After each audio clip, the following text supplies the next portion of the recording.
आज जो CM house पर सिंध हुकूमत की तरफ से जो जुल्म और बर्बरियत का मुजाहरा किया गया है, इसकी जितनी भी मजम्मत की जाए कम है। और जिस तरह ख़वातीन के ऊपर तशद्दुद, उन पर लाठी चार्ज और उनको गिरफ़्तार भी किया और घसीटते हुए उनको मोबाइलों में डालकर ले जाया गया, ये पहली दफ़ा नहीं हुआ है पीपल्स पार्टी की हुकूमत में। पीपल्स पार्टी की तारीख़ इस तरह के वाक़यात से भरी पड़ी है। हैदराबाद पक्का किला में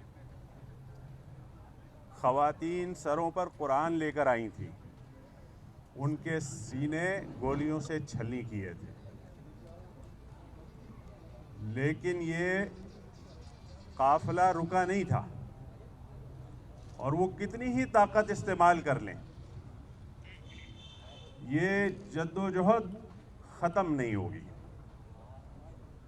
ये जो बल्दियाती काला कानून नाफिज किया है, सिंध भर की और पूरे मुल्क की तमाम सियासी जमातें इस बल्दियाती कानून के खिलाफ बात कर रही हैं, सब इसकी मुखालफत कर रही हैं, सब अपनी सतह पर इस पर एहतजाज कर रही हैं, सिवाय पीपल्स पार्टी। ये कौन सी जमहूरियत है कि आप अपोजिशन की बात सुनने को भी तैयार नहीं है। और आज हमने क्या था, एक जमहूरी और आईनी हक इस्तेमाल करते हुए सीएम हाउस के दरवाजे पे ही तो गए थे, निहत्ते। किसी के हाथ में डंडा नहीं था, किसी के पास पत्थर नहीं था। खामोशी से जाकर पुलिस को कहते रहे कि हम पुरअमन धरना देंगे, और धरने पे भी कहा था कि 2-4 घंटे बैठ के उठ जाएंगे, हम सिर्फ अपने मुतालबात आपके सामने रखने आए हैं। लेकिन ये साजिशी अनासिर एक तरफ टेलीफोन पर हमको इंगेज कर रहे थे। मुर्तजा वहाब साहब से टेलीफोन पर मेरी बात हो रही थी, उन्होंने कहा कि बैठ के बात कर लेते हैं। हमने कहा फिर तरीका इसका ये है कि आप अपने वफ्द को भेजिए, बैठेंगे, बात कर लेंगे। और ये बात अभी खत्म हुई थी कि फौरन शेलिंग और डंडे बरसाना शुरू कर दिए। ऐन अजान के वक्त लोग नमाज के लिए खड़े हो रहे थे, सफ़े बना रहे थे, और जो जुल्म और ज्यादती की है इसको हम भूलेंगे नहीं। एक साथी हमारा शहीद हुआ है न्यू कराची का, UC5 का कारकुन हमारा जिम्मेदार था, असलम भाई शहीद हुए हैं, 8 बच्चे हैं उनके। ये जो नाजी और फस्तायत के ऊपर मबनी ये हुकूमत है, ये याद रखे कि आज नाजियों का नामो निशान नहीं है दुनिया में। ये फस्तायत खत्म होकर रहेगी, आपका ये जो जागीरदाराना निजाम है ये खत्म होकर रहेगा। और सिंध भर की, पाकिस्तान भर की तमाम सियासी जमातें इस वाकई की मजम्मत कर रही हैं। होश के नाखून ले, ये वडेरों का गैंग होश के नाखून ले, ये काफिला रुकेगा नहीं। और मैं शुक्रिया अदा करता हूं फारूक भाई का कि फारूक भाई इस मौके पर कि जब हम सब गम में डूबे हुए हैं, ये आए, इन्होंने यकजहती का इजहार किया। मैं इनका शुक्रिया अदा करता हूं।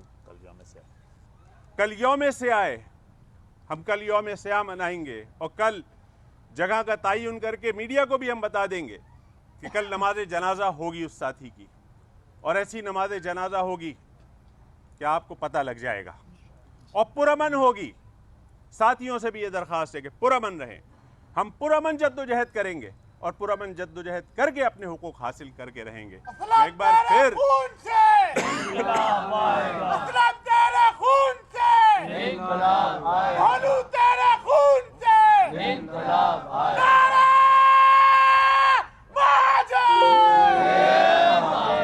कल नमाज जनाजा के बाद फिर आइंदा का लाहे अमल तय करेंगे।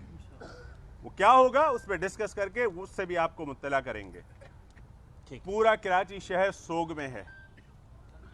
मैं ताजिर तंजीमों से भी गुजारिश करूंगा कि यकजहती का मुजाहिरा करें। हम कराची के हुकूक के लिए निकले हैं, अपने ज़ाती मफाद के लिए नहीं निकले हैं। और न सिर्फ कराची बल्कि सिंध के लाड़काना, मीरपुर खास, सखर, दादू सबके मेयर के इख्तियारात के लिए निकले हैं। हम तमाम सिंधी भाइयों से भी कहते हैं कि इस जालिम हुकूमत से निजात का रास्ता तलाश कीजिए। इन्होंने आपको भी गुलाम बनाकर रखा हुआ है और पूरे सूबे को गुलाम बनाना चाहते हैं। हम तो गुलाम बनने के लिए तैयार नहीं हैं।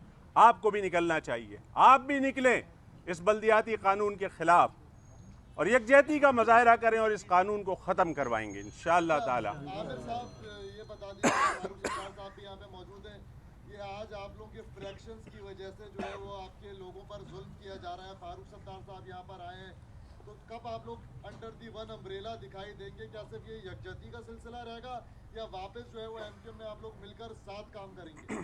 देखिए इंशाअल्लाह ये इसके ऊपर अभी मराहिल बाकी हैं, हम गुफ्तगू करेंगे। अभी राब्ता कमेटी में भी डिस्कस होंगी बहुत सारी चीज़ें।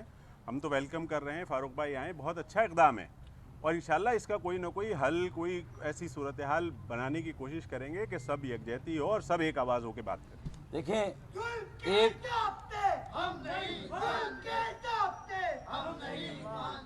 तहरीक एक है, खमीर एक है, नज़रिया और सोच और फिक्र एक है, तो विजन भी एक है कि ये हमारी इज्जत और वक़ार की बहाली का मसला है। भाई मैंने कहा तो उसके आगे तो सारी बातें हेज हैं, सारी बातें एक तरफ हैं।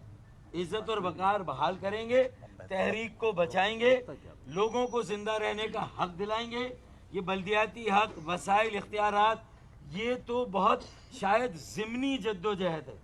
असल जद्दोजहद तो जो हमारा जिंदा रहने का हक है, सर उठा के चलने का हक है, सर उठा के जीने का हक है, खैरात नहीं अपना हक लेने की जद्दोजहद करने का हक है। फारूक भाई ये बता दीजिएगा फिर कब से आ रहे हैं आप बादराबाद, ये भी बता दीजिएगा साथियों।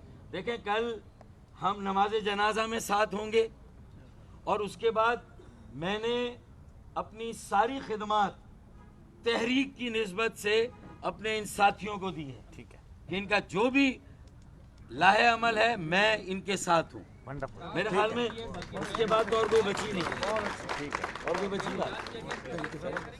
पीएसएल के मैच के हवाले से कहा जा रहा है कि उसको सबूताज करने के लिए एमक्यूएम ने बोलेंगे आ रहे कराएं पीएसएल का मैच कराएं, हम उसमें कोई हम साथ हैं, हम तो ये हम बिल्कुल कहेंगे पीएसएल मैच कराया जाए।